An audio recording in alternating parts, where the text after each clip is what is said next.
siapa yang baca zikir ni pagi ni dalam keadaan yakin, kemudian dia ditakdirkan meninggal dunia sebelum masuk waktu petang, ataupun siapa yang baca zikir ni waktu malam dalam keadaan yakin, kemudian dia ditakdirkan meninggal dunia sebelum masuk waktu pagi, insya-Allah Nabi bagi tahu jadi ahli syurga. Ui, syoknya. Zikir apa tu Ustaz? Sebelum tu saya merayu sangat-sangat, tolonglah bagi video ni, zikir ni dekat semua umat Islam yang ada kat luar sana, terutamanya mak ayah kita, isteri kita, suami kita, anak-anak kita, kawan-kawan kita, jiran-jiran kita, dan semua umat Islam nah. Bukan apa, semua orang nak masuk dalam syurga. Saya pun nak masuk dalam syurga. Orang yang tengah tengok video ni pun nak masuk dalam syurga juga, nak jadi ahli syurga juga.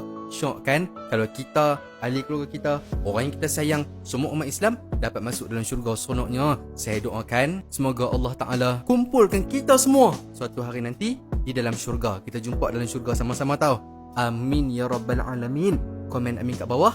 Tengok skrin, kita baca zikir ni sama-sama nah. Dengan syarat kena yakin tau. Okey, ikut sama-sama nah.